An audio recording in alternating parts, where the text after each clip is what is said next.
नमो नमः सच्चिदानन्दरूपाय विश्वोत्पत्त्यादिहेतवे तापत्रयविनाशाय श्रीकृष्णाय वयं नुमः। एक मित्र का जो कमेंट है वो मैं पढ़ता हूँ। हरिओम, सादर प्रणाम। भगवान, बहुत दिनों के बाद दर्शन देने के लिए धन्यवाद। यदि आप उचित समझे तो महाभारत का इस श्लोक की विवेचना करने की कृपा करें। तो मैं अभी वो श्लोक क्या है उन्होंने लिखा है अपने कमेंट सेक्शन में। उत्तमा सहजावस्था, मध्यमा ध्यान धारणा, अधमा शास्त्र विवेचना, अधमा अधम तीर्थ यात्रा। ये जो श्लोक है वो ऐसा, ये भी आपने सुना। अभी मैं ऐसे उसको लाइटली बनाता हूँ, ऐसे समझ लो। तो देखो, प्रथमम सिद्धावस्था, द्वितीयम योग साधना, तृतीयम मूर्ति पूजकम, तीर्थाटनम चतुर्थकम। जब ये जो चैनल है चिदाकाश ध्यान, तो चिदाकाश जो रहता है, जैसे अभी बाहर का जो आकाश है वो आकाश है, और जो भीतर का जो आकाश है उसको चिदाकाश बोलते हैं।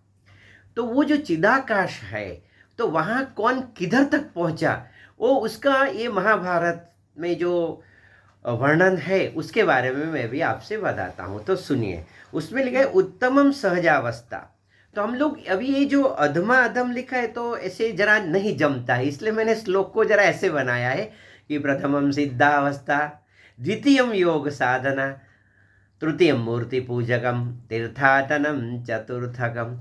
तो अभी जो आध्यात्म में चिदाकाश में, जैसे अभी मैं ऐसे बताता हूँ कि 4 स्थिति है, मान लेते हैं जागृत, स्वप्न, सुषुप्ति और तुरीय अवस्था। तुरीयम ते ध्यानम। तो ऐसे ये 4 स्टेज में से जो साधक है वो ऐसे पास होता है, समझ लो। तो स्टेप बाय स्टेप।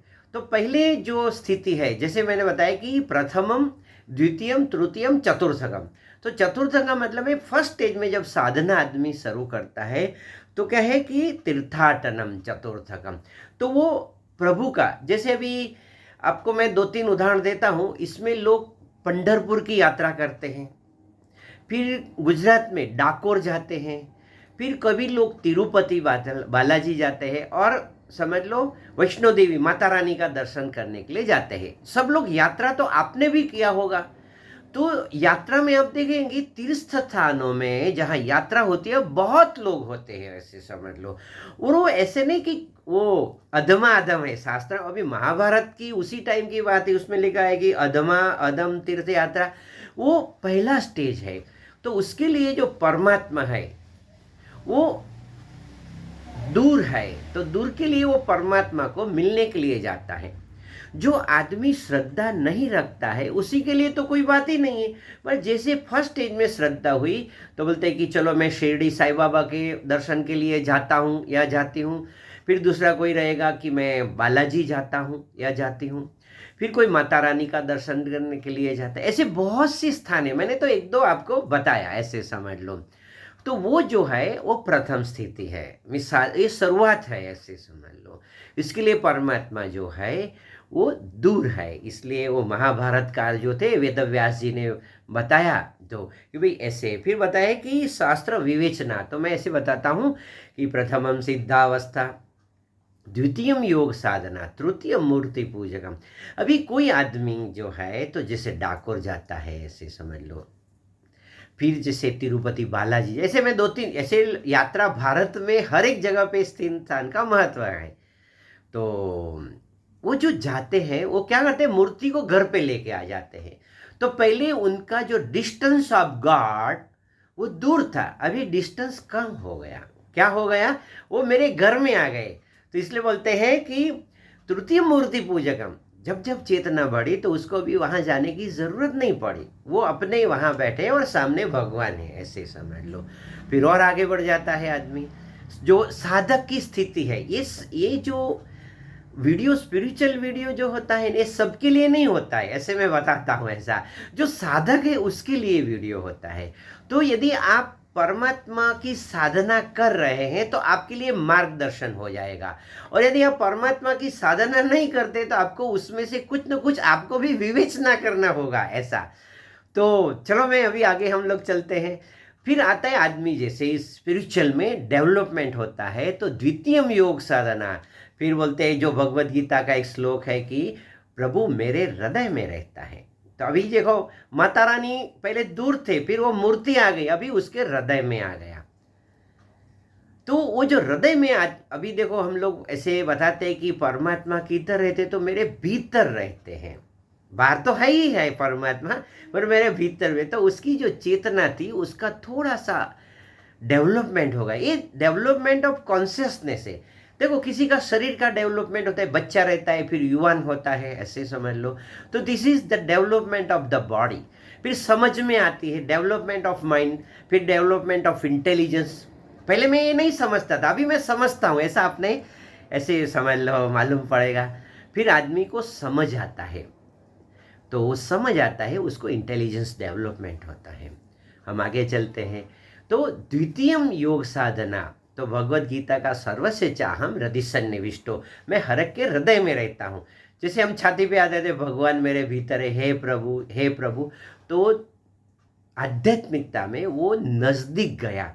और अंतिम स्थिति प्रथमम सिद्धावस्था, उसमें जो महाभारत का श्लोक है उत्तमम सहजावस्था, तो जो सहज अवस्था रहती है, तो आपको मैं अभी ये अंतिम छोर पे आ गया, लास्ट ऐसे समझ लो शिखर पर आ गया। तो शिखर पर क्या करता है भगवत गीता में, मैं जैसे 2-3 श्लोक आपको बोलूंगा तो आपको समझ में आएगा। आपने तो सुना होगा। तो पहले है भगवत गीता, बहुना जन्मना मनते। आदमी जो साधना करते, साधक साधना करते करते पहले तीर्थाटन करता था, अभी मूर्ति को घर पे लाके मूर्ति पूजन करता है, फिर अभी उसका जो रहता है बोलते हैं मेरे भीतर रहता है। फिर भगवान गीता में बताता है बहुना जन्मना मनते ज्ञानवान प्रपद्यते सर्वम एवं वासुदेव स महात्मा अति दुर्लभ। तो ये अभी अभी ये जो मैं वीडियो बना रहा हूँ, तो गुरु पूर्णिमा अभी अभी ऐसे एक पर्व गया गुरु पूर्णिमा का। तो आप देखेंगे कि यात्रा में बहुत लोग जा सकते हैं, पर गुरु के पास जाएंगे ना तो कम लोग रहते हैं, ऐसा समझ लो। अभी आपको कंपेयर कर दीजिए, सुनो ऐसा कि तीर्थाटनम जो रहेगा और गुरु के पास जाते हैं। जब देखो गुरु का भी एक ऐसे विविध गुरु होते हैं, ऐसे मैं समझता हूँ कि जो गुरु ने परमात्मा को पा लिया है उस गुरु के पास बहुत से कम लोग जाएंगे, ऐसे समझ लो। क्योंकि वो गुरु कौन सा उपदेश देता है, तो भगवत गीता में एक श्लोक ले, बहुना जन्मना मनते ज्ञानवान प्रपद्यते सर्वम एवं वासुदेव स महात्मा अति दुर्लभ। उसका ऐसे हम ऐसे समझ लो, समझे तो बोलते बहुना जन्मना मनते, बहुत साधना के बाद, बहुना जन्मना मनते, बहुत साधना के बाद ज्ञान होता है, ज्ञानवान प्रपद्यते। फिर उसको देखो आपने सुना होगा ना, कीड़ी मातू नानो लागो हाथी मातू मोटो क्यों, कर चोरी ने भागन लाग्यो पकड़ने वालो तू जित देखू वहां तू को तो अभी क्या होता है कि यत्र यत्र मनोयाति, जहां जहां मन जाता है वहां परमात्मा का दर्शन होता है। तो ये जो श्लोक हमने समझ लिया। अभी वेद क्या बताते हैं, तो जब हम उस गुरु के पास जाते हैं जिसने उस तत्व को जाना है, वो आपको क्या बताता है, ऐसे मैं बताता हूँ। बोलता है तत्वमसि। जैसे कोई गुरु के पास जाएगा तो बोलेगा हे प्रभु मुझे उस ब्रह्म को जानना है, मुझे उस परमात्मा को जानना है। तो जो वेदज्ञ है, जो साधना, जैसे गुरु की ऐसी स्थिति रहती है, तो वो जो गुरु रहता है बताता है कि तत्वमसि, तत् मीन्स वो परमात्मा आप हो। अभी मैं यदि आपको मेरे जो वीडियो जो ये बना रहा हूँ और बहुत लोग देखेंगे और मैं बोलूँगा जो सुनने वाला है वो परमात्मा है, ऐसा तो उनको लगे अरे गुरु जी जो बोल रहे हैं वो कैसे विश्वास करे। मगर कोई गुरु के पास जाएंगे जो तत्व को जानता है। भगवत गीता जो है उसमें लिखा है तद्विद्धि प्रणिपाते ने, बहुत फेमस श्लोक है, चौथा 4th जो चैप्टर है उसमें 34th श्लोक है। आप भी देखना कि वो जो भगवत गीता में बताए तत्वदर्शिना, ऐसे कि तद्विद्धि प्रणिपातेन परिप्रश्नेन सेवया उपदेक्षन्ति ते ज्ञानम ज्ञानिनम तत्वदर्शिनम। तो तत्व की जब बात आ जाएगी तो वो गुरु क्या बताता है, तत्वमसि, वो परमात्मा आप हो, तुम हो, तम त्वमसि। आपको मैंने बोला आप परमात्मा तो बोलेंगे। मेरे पास जो भी लोग आते हैं तो मैं बोलता हूँ मैं पूर्ण हूँ, मैं शुद्ध हूँ, मैं बुद्ध हूँ, फिर ऐसे जैसे मैं मुंबई महाराष्ट्र में रहता हूँ तो बुलाता हूँ ऐसा, आता मी पूर्ण झालो आहे। जैसे कोई माता जी आती है, बहन आती है, तो मैं बताता हूँ आता मी पूर्ण झाली आहे। तो क्या होता है, मैंने वहाँ जहाँ पहुँचना था वहाँ पहुँच चुकी हूँ, पहुँच चुका हूँ। तो जरा डिफिकल्ट होता है, बुद्धि स्वीकार नहीं करती है। इसलिए गुरु लोग बताते हैं त्वमसि तत्वमसि तत्वमस्यादि लक्ष्यम। हमने ऐसे गुरु का जो मंत्र है ऐसे समझ लो। हम आगे चलते हैं। अभी ऐसे समझ लो कि आपको एक समझ में आ गया कि अहम ब्रह्मास्मि आपने सुना होगा। तो जब गुरु ने बताया तत्वमसि, तत्वमसि, तो उसको बोध हो जाता है शिष्य को। उनको लगता है अहम ब्रह्मास्मि, अहम ब्रह्म अस्मि, मैं ब्रह्म हूँ। उसका मतलब अहम इदम शरीरम न अस्ति। आपने सुना होगा, देखो मैं एक श्लोक बोलता हूँ, मन बुद्धि चित्त और अहम, मनो बुद्धिहंकारम चित्तानि नाहम। फिर ऐसे लंबा है, मैं लास्ट बोलता हूँ, चिदानंद रूपम शिवो अहम शिवो। मैं कौन हूँ, कैसा हूँ, को अहम कुतः आयात। तो अहम निर्विकल्पो निराकार रूपो, मैं निर्विकल्प हूँ, निराकार हूँ। चिदानंद रूपम शिवो, चिदानंद, देखो चिदा का इसमें आपको थोड़ा थोड़ा कनेक्शन बैठेगा ऐसा। तो चिदानंद रूपम शिवो अहम शिवो अहम, ये जो बोध हो जाता है अहम ब्रह्मास्मि का। तो महाभारत में ये जो मित्र ने पूछा था कि हरिओम सादर प्रणाम, ये महाभारत इस श्लोक का ऐसे विवेचन करने की कृपा करे। तो क्या है, कृपा वही रघुनाथ की, वो कृपा मेरी नहीं है, मैं क्यों, कौन कृपा करने वाला हूँ, वो परमात्मा कृपा करता है। आपके ऊपर परमात्मा की कृपा हुई, तो कृपा वही रघुनाथ की, तो उस परमात्मा की आप पर कृपा हो गई। तो अभी हम जो श्लोक का मैंने विवेचन किया, अभी सारांश है, उसे क्या बोध निकलता है। तो आपको साधना में एक के बाद एक आपको आगे जाना है। तो पहले आप तीर्थाटन करते तो छोड़ने के लिए नहीं बोला। कभी कभी कोई लोग क्या होता है कि इसलिए बताइए गुरु के पास जाओ, तद्विद्धि प्रणिपाते न परिप्रश्न सेवया उपदेक्षन्ति ते ज्ञानम ज्ञानिनम तत्वदर्शिनम। कभी कभी क्या होता है कि ये जो वीडियो रहते हैं लोग सुनते हैं, फिर अपनी बुद्धि से समझने की कोशिश करेंगे। इसलिए बताया कि एवं गुरुपदेशेन, कोई गुरु बोलेगा और उससे ही सुनो, शास्त्र अपने आप मत पढ़ो। एवं गुरुपदेशेन मनो निश्चलतां नयेत न तो स्वेन प्रयत्नेन तद्वीना पतनम भवेत।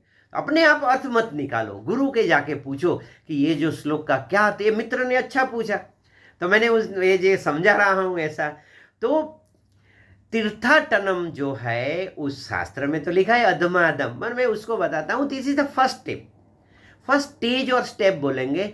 तो यदि आप तीर्थाटन जाते हैं तो तीर्थाटन जाते रहो, ऐसा नहीं है, पर ऐसे समझो उससे भी आगे कोई गोल है, there should be some aim. कौन सा एम है, तो अपने जो प्रभु की जो दूरी है ना उसको समाप्त करना है। तो मूर्ति में मन लगाओ। शिव महिम्न का एक श्लोक में बोलता हूँ, अतीत पंधानम तव च महिमा वांग मनसयो तद्यावृत्यायम चकितमभिधत्ते श्रुतिरपि सकस्य स्तोतव्य कतिविध गुणा कश्य विषय पदे त्वर्वाचीने पतति न मन कश्य न वच। जो परवा और जो मूर्ति की पूजा है उसका भी महत्व है। ऐसा नहीं कि आप कल से ये लेक्चर सुन के या फिर ऐसे, तो वो जो स्टेज है उससे ऊपर का बताया। तो पहले रहता है तीर्थाटनम, फिर और भगवान को नजीक लाए, मूर्ति पूजन शुरू किया, फिर आंखें बंद करके ध्यान शुरू किया, मेरे भीतर जो परमात्मा है। ये जो स्थिति आने के बाद गुरु के पास हम जाते हैं। जब भी कोई गुरु के पास जाते हैं तो कौन से गुरु के पास जाना चाहिए, भगवत गीता में बताया कि जो तत्वदर्शी न, जो तत्व का बोध करता है। तो फिर से श्लोक बोलता हूँ, तद्विद्धि प्रणिपातेन परिप्रश्नेन सेवया उपदेक्षन्ति ते ज्ञानम ज्ञानिनम तत्वदर्शिनः चिदानंद रूपम शिवो अहम शिव अहम। तो अहम ब्रह्मास्मि का बोध लास्ट स्टेज आ गया। तो मेरे साथ आप बोल सकते हैं ऐसे, आता मी पूर्ण झालो है, आता मी पूर्ण झाली आहे, मैं शुद्ध हूँ, मैं बुद्ध हूँ, मैं मुक्त हूँ, मैं पूर्ण हूँ, मैं पवित्र हूँ। चिदानंद रूपम, मैं सच्चिद आनंद स्वरूप परब्रह्म परमात्मा हूँ। ये जो बात आपको समझ में आ गई तो बहुत अच्छा है। तो जो ब्रह्म जो है, तो आप कौन हो? तो मैं अभी आपसे बताता हूँ। ओम इति ब्रह्म, ओम इति इदं सर्वम, ओम इति एव ध्यायथ आत्मानम। तो ये जो अंतिम स्थिति है उसका भी महाभारत में वर्णन किया है। तो चलो इतना ही रखते हैं। अभी मैं आशीर्वाद देता हूँ। जब मैं आशीर्वाद देता हूँ तो लास्ट में बोलता हूँ कि आशीर्वाद देने वाला मैं कौन होता हूँ। आशीर्वाद दे रहे आपके माता पिता, आशीर्वाद दे रहे आपके गुरुजनों, आशीर्वाद दे रहे वो परमात्मा। सिर्फ भाव उनका है, आवाज़ मेरी है और आप सुनने वाले हो। तो आपका शुभ हो, आपका कल्याण हो, आपका मंगल हो। अभी मैं बोलता हूँ, मेरे साथ बोल सकते तो बोलिए। आनंद में रहो, मौज में रहो, हर हाल में खुश रहो। Enjoy every moment of the life. May God bless you.